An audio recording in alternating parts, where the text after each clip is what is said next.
Pour comprendre pourquoi la Terre est la seule planète du système solaire à bénéficier d'un océan d'eau liquide en surface, il faut s'intéresser à plusieurs facteurs et ne pas se limiter aux questions de température.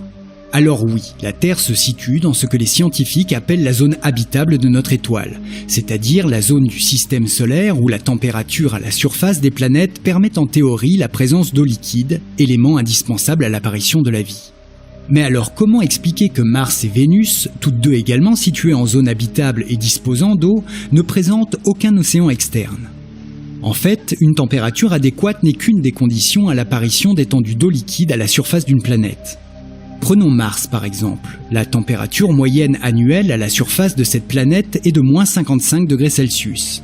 Mais en été, au niveau de son équateur, le thermomètre monte généralement aux alentours de 20 degrés Celsius, une température qui devrait normalement suffire à l'apparition de zones recouvertes d'eau liquide.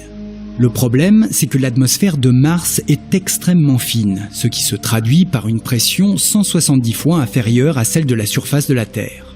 À ces niveaux de pression, l'eau entre en ébullition non pas à 100 degrés Celsius, mais à 10 degrés Celsius.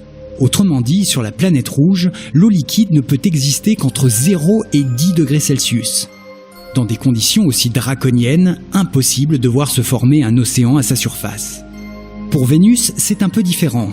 Elle est déjà relativement proche de notre étoile, mais dispose en plus d'une atmosphère de dioxyde de carbone extrêmement dense.